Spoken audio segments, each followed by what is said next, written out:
Welcome to creative computer education. So நம்ம இன்னைக்கு பார்க்க போகிற டாபிக் பார்த்தா COA computer and office automation அப்படின்ற ஒரு கோர்ஸ்க்கான என்ன சப்போர்ட் இருந்தால் நீங்கள் ஈஸியாக பாஸ் பண்ணலாம். ஒரு 2 hours ஸ்பெண்ட் பண்ணால் போதும், நீங்கள் ஈஸியாக பாஸ் பண்ணலாம். ஸோ அதுக்கான ஐடியா தான் நான் உங்களுக்கு கொடுக்குறேன். ஸோ ஃபர்ஸ்ட் ஆஃப் ஆல் பார்த்தீங்கன்னா இதில் இருக்க யூனிட் மொத்தம் 7 யூனிட். இந்த 7 யூனிட் பார்த்தீங்கன்னா ஒன்றும் இல்லை. ஸோ பேசிக் ஆஃப் கம்ப்யூட்டர் ஒன்று வந்து ஆப்ரேட்டிங் சிஸ்டம், இன்னொன்று எம்எஸ் ஆஃபீஸ் சொல்லுவோம். எம்எஸ் ஆஃபீஸ்க்குள்ள இருக்க word, excel, power point, MS excel. அது மாதிரி ஓப்பன் ஆஃபீஸ் ஒன்று சொல்லுவோம். அதுக்குள்ளே இருக்க ரைட்டர், கால்ஸ், பேஸ், இம்ப்ரெஸ் இதை பற்றி தான் பார்க்க போகிறோம். அதுக்கப்புறம் இன்டர்நெட் எப்படி யூஸ் பண்ணுறோம், இதுதான் மொத்த சப்ஜெக்ட்டு. அப்போ ஈஸியாக நீங்கள் பாஸ் பண்ண முடியும். இவ்வளோ தான் சப்ஜெக்ட்டு. ஸோ இதில் பெரிய சப்ஜெக்ட் அப்படி பார்த்தா வேர்ட் அண்ட் எக்ஸல் தான். ஸோ ஈக்குவல் எக்ஸாம் பொறுத்தளவுக்கு பார்த்தா ஈக்குவல் ஒவ்வொரு யூனிட்லேருந்து 15 மார்க் டு 14 மார்க் வரைக்கும் வரும். ஸோ அப்படி இருக்கச்சு நீங்கள் என்ன பண்ணணும்னா அந்த எக்ஸல் வேர்டை விட்டுட்டு மற்ற எல்லாம் படித்தாலும் ஈஸியாக பாஸ் பண்ணலாம். எக்ஸல் வேர்டில் பார்த்தா 30 மார்க் வரும். பட் 30 மார்க் உங்களுக்கு வேணும்னா அதையும் படிச்சு தான் ஆகணும். ஓகேவா? ஸோ ஒவ்வொரு யூனிட்லையும் நீங்கள் கண்டிப்பாக படிச்சு ஆகணும். ஆனால் மேக்ஸிமம் நீங்கள் பாஸ் பண்ணுறதுக்கு இந்த யூனிட் தெரிஞ்சாலே போதும். ஸோ மற்ற யூனிட்லாம் பார்த்தீங்கன்னா உங்களுக்கு ஒரு 1 hour ஸ்பெண்ட் பண்ணாலே போதும், ஒரு யூனிட்டை கம்ப்ளீட் பண்ண முடியும். ஒரு 45 minutes தான் ஆகும் ஒரு யூனிட் கம்ப்ளீட் பண்ணுறது. பட் எக்ஸல் வேர்ட் கம்ப்ளீட் பண்ணால் ஒரு 4 hours கிட்ட ஆகும் டோட்டலாக கம்ப்ளீட் பண்ணுறதுக்கு டைம் எடுத்து. ஓகேவா? ஸோ அப்போ நீங்கள் ஈஸியாக இதில் பாஸ் பண்ணுறதுக்கு ஒரே ஐடியா வந்து நான் சொன்ன யூனிட்டை மட்டும் நீங்கள் கண்டிப்பாக படிச்சுட்டா போதும். எக்ஸாமுக்கு முன்னாடி இந்த யூனிட் வந்து தெரிஞ்சாலே போதும், நம்ம பாஸ் பண்ணிடலாம். ஓகேவா? அடுத்தது பார்த்தீங்கன்னா ஃபஸ்ட்டு யூனிட் வந்து பேசிக் ஆஃப் கம்ப்யூட்டர். கம்ப்யூட்டரோட பேசிக் தான் ஃபுல்லாகவே. ஸோ இதில் வந்து நமக்கு ஒரு 14 to 15 மார்க் வர வாய்ப்பு இருக்குது. அதுக்கப்புறம் ஆப்ரேட்டிங் சிஸ்டம்னது அதை பற்றி ஒன்று சொல்கிறேன். ஸோ இருக்க வேர்ட் அண்ட் ரைட்டர்னா என்ன, அதுக்கான டிஃப்ரெண்ட் என்ன, அது எம்எஸ் எக்ஸல் அண்டு கால்ஸு, அது MS Access and base, MS PowerPoint and impress and internet and practical. இதுதான் மொத்த சப்ஜெக்ட். இதை பற்றி தெரிஞ்சாலும் நீங்கள் கண்டிப்பாக தேரியில் பாஸ் பண்ணுறதுன்னா உங்களுக்கு மெயினாக வந்து நான் சொன்ன மாதிரி அந்த அந்த 7 யூனிட் படிக்கணும், ஃபுல்லாக படித்தா ஆகும் அவசியம் இல்லை. ஏன்னா படிக்கிறதுக்கு டைம் அதிகமாக இருக்குது வந்து எக்ஸல் அண்டு பவர் வேர்டு. அது கொஞ்சம் நீங்கள் லாஸ்ட்டாக கூட உங்கள் டைம் தான் படிச்சிங்க.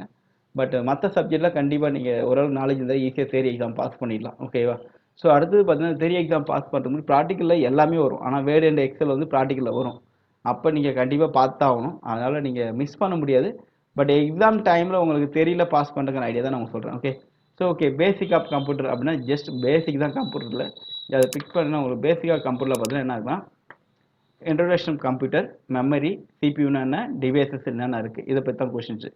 ஸோ டிவைசஸ்னால் தெரியும் உங்களுக்கு, ஒன்று ஒன்றா பார்க்குறேன். சிபியூவில் என்னென்ன இருக்குது, மெமரிக்கில் என்ன இருக்குது, அப்புறம் introduction of computer. So introduction கம்ப்யூட்டர்னா அதில் வந்து என்னென்ன கொஷின் கேட்குறாங்க அப்படின்னு பார்த்தீங்கன்னா உங்களுக்கு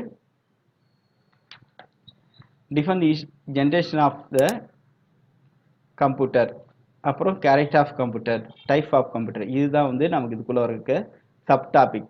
ஓகேவா? ஸோ இதுக்குள்ளே போய் பார்த்தீங்கன்னா உங்களுக்கு என்னென்ன வரும்னா டெஃபினேஷன். ஸோ கம்ப்யூட்டர்னா என்ன, computer is electronic machine, it should be understand binary language ஒன்று, 0 and 1 தான் அதெல்லாம் புரிஞ்சிக்க முடியும். ஸோ இது யாரை கண்டுபிடிச்சாரு, ஃபாதர் ஆஃப் கம்ப்யூட்டர்னா Charles Babbage. So first computer கண்டுபிடிச்ச கம்ப்யூட்டர் பேர். இதை பற்றி சிம்பிள் கொஸ்டின் தான். இங்கே பார்த்தீங்கன்னா ஃபஸ்ட்டு கொஸ்டின் பார்த்தீங்கன்னா ஸோ கணினின்றது நம்ம கொடுத்த இன்ஃபர்மேஷன்ஸ், நம்ம கொடுக்குற இன்ஃபர்மேஷனுக்கான ப்ராசஸ் பண்ணி அதுக்கான அவுட்புட் நமக்கு கொடுக்கும். ஸோ அதுதான் இருக்குது. It is understand only binary value மட்டும் தான் ஸ்டோர் பண்ண முடியும் அதில். ஓகேவா? ஸோ ப்ரோக்ராம் இல்லாமல் கம்ப்யூட்டர் எதுவுமே வேலை செய்யாது. சுயமாக எதுவுமே கம்ப்யூட்டரில் சிந்திச்சு ஒர்க் பண்ண முடியாது. ஸோ அது ஜென்ரேஷன் ஆஃப் கம்ப்யூட்டர். கம்ப்யூட்டரில் மொத்தம் 5 ஜென்ரேஷன் இருக்குது. ஸோ பார்த்தீங்கன்னா ஃபஸ்ட் பார்த்தீங்கன்னா இது கேட்டிருக்காங்க, அரித்மெட்டிக் இன்ஜின்னா அது யார் இன்வெர்ட் பண்ணார் அதுன்னு கேட்பாங்க. ஸோ அதுக்கப்புறம் டிஃபன் இன்ஜின் இருக்குது, அனலிட்டிக் இன்ஜின் இருக்குது. இது எல்லாமே ரெண்டுத்துமே இன்வெர்ட் பண்ணது வந்து சார்லஸ் பாபேஜ் தான் இன்வெர்ட் பண்ணார். ஓகேவா? ஸோ இதை பற்றி ஏதாவது 1 மார்க்கில் கேட்க வாய்ப்பு இருக்குது. அடுத்து ஜென்ரேஷன் ஆஃப் கம்ப்யூட்டர். மொத்தம் கம்ப்யூட்டரில் 5 ஜென்ரேஷன் இருக்குது. இந்த ஃபஸ்ட் ஜென்ரேஷன் அப்படின்றது அதில் என்ன காம்பவுண்ட் யூஸ் பண்ணாங்க கேட்பாங்க. வேக்கம் டியூப் அப்படின்ற ஒரு காம்பவுண்ட் தான் யூஸ் பண்ணாங்க. ஸோ அந்த இயர் ஞாபகம் வச்சுக்கணும்னு அவசியம் இல்லை. பட் ஃபஸ்ட்டு ஜென்ரேஷன் என்ன யூஸ் பண்ணாங்க கேட்பாங்க. அடுத்து செகண்ட் ஜென்ரேஷன் என்ன யூஸ் பண்ணாங்க, டிரான்சிஸ்டர் அப்படின்ற ஒரு டெக்னாலஜியை யூஸ் பண்ணாங்க. அடுத்து தேர்ட் ஜென்ரேஷன் வந்து ஐசி யூஸ் பண்ணாங்க. ஃபோர்த் ஜென்ரேஷன் வந்து மைக்ரோ ப்ராசஸ் டெக்னாலஜி யூஸ் பண்ணாங்க. ஓகேவா? ஃபிஃப்த் ஜென்ரேஷன் ஆர்டிஃபிஷியல் இன்டெலிஜென்ஸ் இதை யூஸ் பண்ணாங்க. ஓகேவா? ஸோ இதுதான் வந்து ஜென்ரேஷன் ஆஃப் கம்ப்யூட்டர். 5 ஜென்ரேஷனில் என்ன யூஸ் பண்ணாங்க கேட்பாங்க. மோஸ்ட்லி வந்து ஃபர்ஸ்ட் ஜென்ரேஷன் என்ன யூஸ் பண்ணாங்க கேட்பாங்க, vacuum tube. Second generation transistor, third generation IC integrated circuit. So இது வரைக்கும் அதிகமாக கேட்டிருக்காங்க. மொத்தம் 5 ஜென்ரேஷன் ஆஃப் கம்ப்யூட்டர் இருக்குது. இப்போ இருக்க ஜென்ரேஷன் வந்து 5th ஜென்ரேஷன் ஆஃப் கம்ப்யூட்டர் தான் நம்ம யூஸ் பண்ணிட்டு இருக்கோம். ஓகேவா? So generation of computer. அடுத்தது பார்த்தீங்கன்னா அடுத்த டாபிக் பார்த்தீங்கன்னா application of computer. Application of computer ஒன்றும் இல்லை, கம்ப்யூட்டருடைய பயன்பாடுகள். ஸோ உங்களுக்கு தெரிஞ்ச இங்கிலீஷ் எழுதும், தமிழ் எழுதலாம், எக்ஸாமு எப்படி வேணால் எழுதிக்கலாம். ஸோ அப்போ வந்துட்டு அவங்க எங்கெல்லாம் யூஸ் பண்ணுறாங்களோ ஒரு உங்களுக்கு தெரிஞ்ச 5 வார்த்தை போட்டு அதுக்கான டெஃபினேஷன் கொடுங்க. ஓகே, இது வந்து ஆஃபீஸில் யூஸ் பண்ணுறோம், ஸ்கூலில் யூஸ் பண்ணுறோம், எஜுகேஷன் யூஸ் பண்ணுறோம், ரயில்வே ஸ்டேஷன் யூஸ் பண்ணுறோம், போஸ்ட் ஆஃபீஸ் யூஸ் பண்ணுறாங்கன்னு சொல்லிட்டு நீங்கள் தெரிஞ்சதை உங்களுக்கு தெரிஞ்சதை எழுதிக்கலாம். ஓகே, அப்ளிகேஷனுக்கு அப்புறம் கம்ப்யூட்டரின் பயன்பாடுகள் அவ்வளோதான். ஓகே, அடுத்து அட்வான்டேஜ். கம்ப்யூட்டர் அட்வான்டேஜ் என்னது? அது உங்களுக்கு தெரியும், அது உங்களுக்கு தெரிஞ்ச துல்லியமாக இருக்கும், ரொம்ப ஃபாஸ்ட்டாக வேலை செய்யும், உலகத்திற்கு எந்த மூலத்தையும் நம்ம இணைய மூலயமா கனெக்ட் பண்ண முடியும்.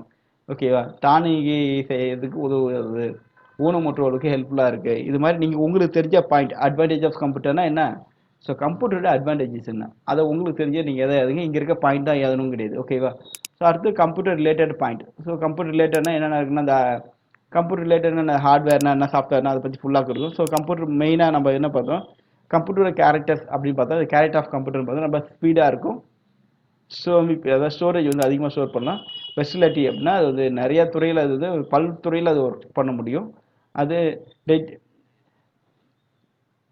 அடுத்தது பார்த்தீங்கன்னா விடாமுயற்சி அப்படின்னு பார்த்தீங்கன்னா உங்களுக்கு வந்து அது வந்து தொடர்ந்து வேலை செஞ்சுட்டே இருக்கும். இதுதான் என்னுடைய இது. ஓகேவா, டிஜிட்டலைசேஷன் அப்படி சொல்லுவோம். ஸோ ஓகே, அடுத்தது பார்த்தீங்கன்னா கேரக்டர் ஆஃப் கம்ப்யூட்டர் அப்படின்னு போகிறோம். இப்போ கேரக்டர் ஆஃப் கம்ப்யூட்டர் பார்த்தா ஆல்ரெடி நான் சொன்னதான், அதே டாபிக் தான் இங்கே இருக்கும். ஸோ கேரக்டர் ஆஃப் கம்ப்யூட்டர்னா கம்ப்யூட்டருடைய கேரக்டர்ஸ் அப்படின்னு மெயினாக வந்து speed, storage and versatility and digitalise. ஓகேவா, ஸோ அடுத்தது பார்த்தீங்கன்னா ஹார்ட்வேர்ஸ் அண்ட் சாஃப்ட்வேர். இந்த ஹார்ட்வேர் அப்படின்னா இந்த பிசிக்கல் பார்ட்ஸ் கால்டு ஹார்ட்வேர் சொல்லுவோம். இந்த ஹார்ட்வேர்னா நம்ம கண்ணால் பார்க்குற தான் ஹார்ட்வேர் சொல்கிறோம். எது கீபோர்ட், மவுஸ், மானிட்டர், பிரிண்டர், இது எல்லாம் விசியால் சொல்கிறோம். நம்ம என்னென்ன திங்ஸ் பார்க்குறோமோ அதுதான் நம்ம ஹார்ட்வேர் சொல்கிறோம். அந்த ஹார்ட்வேர்க்குள்ளே பார்த்தீங்கன்னா உங்களுக்கு input devices, output devices, process டிவைஸ்னு இருக்குது. இப்போ இன்புட் டிவைசஸ் அப்படின்னு எதை சொல்கிறோம் அப்படின்னா, நம்ம ஏதோ டேட்டா இன்புட் கொடுக்க யூஸ் பண்ணுறோம். அதாவது நம்ம கீபோர்டு யூஸ் பண்ணி ஒரு இன்புட் உள்ளே கொடுக்குறோம், மவுஸ் யூஸ் பண்ணி கொடுக்குறோம். அப்புறம் வந்து ட்ராயிங் ஏதோ வரையினா நமக்கு கிராஃப் டிஜிட்டல் சொல்லிருக்கு, அதெல்லாம் யூஸ் பண்ணி ஏதோ ஒரு இன்புட் கம்ப்யூட்டர் மூலமாக கொடுக்குறோம். ஸோ அந்த கொடுக்குற இன்புட் மைக் யூஸ் பண்ணி வாய்ஸை உள்ளே கொடுக்குறோம். ஸோ இது மாதிரி இன்புட் கொடுக்க யூஸ் பண்ணுறது எல்லாமே இன்புட் டிவைசஸ். அவுட்புட் நமக்கு காமிக்கிறதுல மானிட்டரில் அது வீடியோன்னு சொல்லுவோம். மானிட்டர் வந்து விஷுவல் டிஸ்பிளே யூனிட் அப்படி சொல்லுவோம். ஸோ அது வந்து நமக்கு வந்து அவுட்புட் டிவைஸ். ஸ்பீக்கரில் பாட்டு கேட்குறோம், அப்போ அது ஒரு அவுட்புட் டிவைஸ். பிரிண்டரில் பிரிண்ட் எடுக்கிறோம், அது ஒரு output device. So input devices என்ன, அவுட்புட் டிவைஸ் என்ன, ப்ராசஸ்னால் அந்த சிபியூலாம் சொல்கிறேன். ஸோ அதுக்குள்ளே இருக்க ரேமு அதெல்லாம் அந்த ப்ராசஸ் செக்ஷனில் இருக்கும். ரேமு, ஸ்டோரேஜு, அப்புறம் வந்து பார்த்தீங்கன்னா ஏஎல்யூ அரித்மெட்டிக் லாஜிக் யூனிட், இதெல்லாம் வந்து அந்த ப்ராசஸ் யூனிட்குள்ளே இருக்க பார்ட்டு. அடுத்து சாஃப்ட்வேர். சாஃப்ட்வேர்னா என்னது, அதுக்குள்ளே மெயினாக சாஃப்ட்வேரில் பார்த்தோன்னா நம்ம 3 வகையாக பிரிக்கலாம் சாஃப்ட்வேரை. ஒன்று வந்து ப்ரோக்ராமிங் சாஃப்ட்வேர். ப்ரோக்ராமிங்னா சிசி ப்ளஸ், ஜாவா, பைத்தான், இதெல்லாம் கம்ப்யூட்டருடைய ப்ரோக்ராமிங்.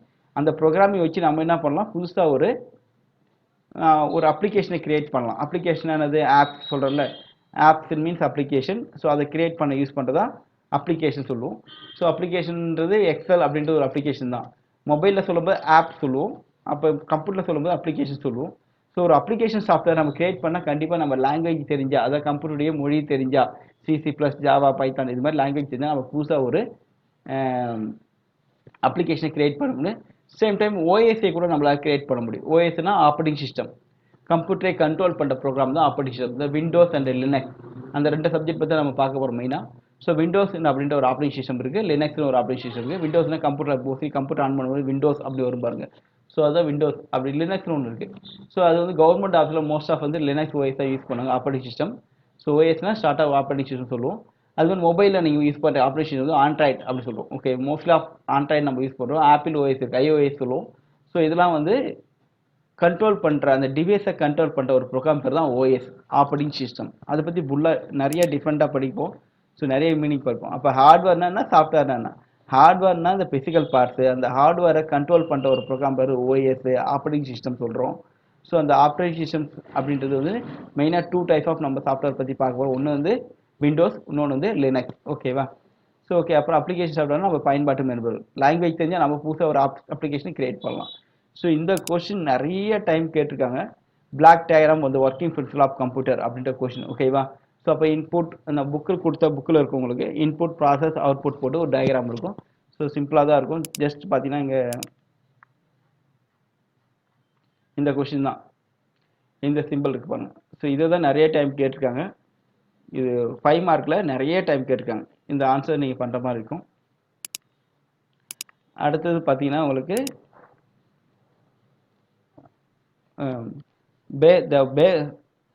Basic of working. இந்த கம்ப்யூட்டரை பிரிக்கிறாங்க எப்படின்னா பேஸ் அண்ட் ஒர்க்கிங். அந்த கம்ப்யூட்டர் எதுக்கு பிரிக்கிறாங்க, ஒர்க் பேஸ் பண்ணி பிரிக்கிறாங்க. அது என்னன்னா டிஜிட்டல் அனலாக் டிஜிட்டல் ஹைபிரிட் அப்படின்னு டைப் ஆஃப் கம்ப்யூட்டர். அப்படின்னா டைப் ஆஃப் கம்ப்யூட்டர் அப்படின்னு கேட்டாங்களே என்ன பண்ண, ஒர்க் பேஸ் கம்ப்யூட்டர் அப்படின்னு கேட்டால் அனலாக் டிஜிட்டல் ஹைபிரிட் சொல்லுவோம். ஸோ இந்த 3 டைப் ஆஃப் கம்ப்யூட்டர் இருக்குது. இந்த ஹைபிரிட் அப்படின்றது என்னன்னா digital plus analog mixer called hyper computer சொல்லுவோம். ஸோ டைப் ஆஃப் கம்ப்யூட்டர் கேட்டால் இதான் டிஜிட்டல் அனலாக் ஹைபிரிட் அப்படி நினைக்கிறது தான். ஓகேவா. இது கம்ப்யூட்டர் அண்ட் இந்த பேஸ் ஆஃப் சைஸை வச்சு கேட்குறாங்க. அப்படின்னா அது நிறைய டைப்ஸ் இருக்குது. என்னென்னா main frame computer, mini computer, super computer, work station computer, micro computer, desktop computer, laptop computer, palmtop. இதெல்லாம் வந்து பேஸ்டு, அது ஒர்க் பேஸ்டு. ஓகேவா.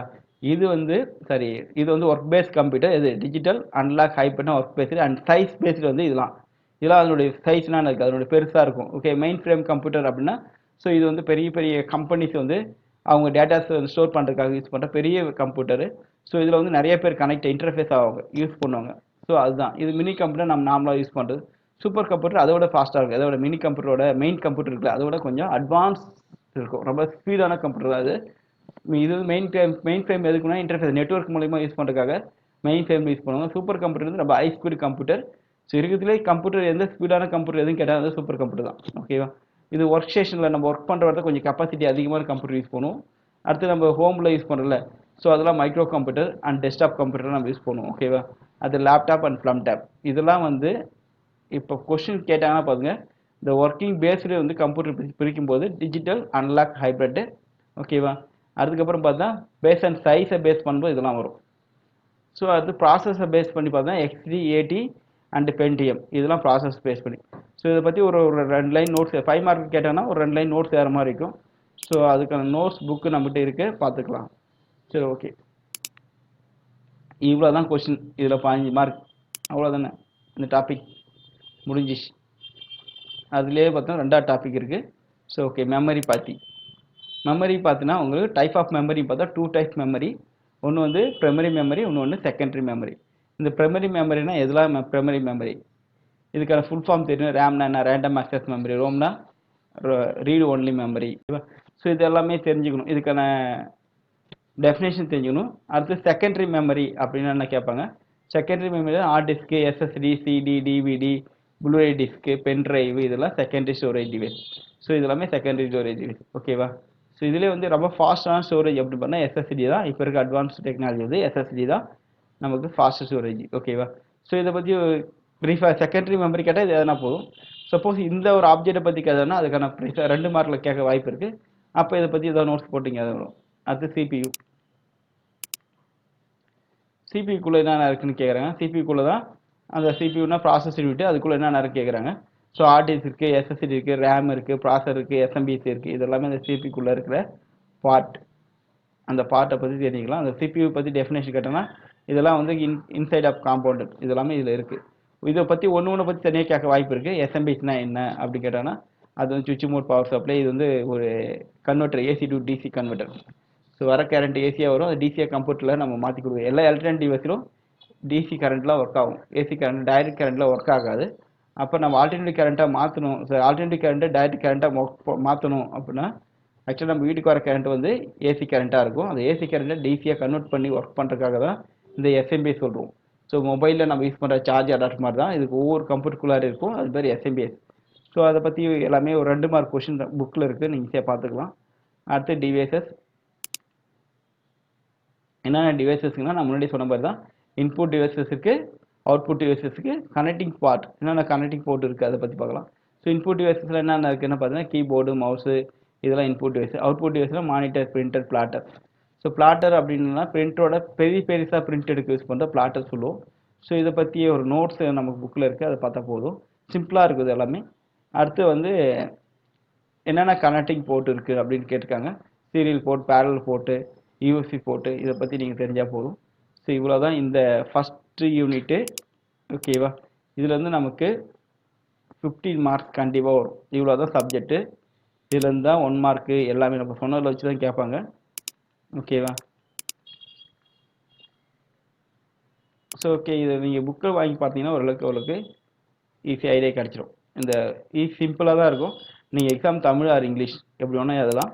பட் நான் சொன்னதை வச்சு நீங்கள் எதுக்கு வந்தேன் இது யூனிட் 1ல் மொத்தம் இருக்கிற கண்டென்ட்.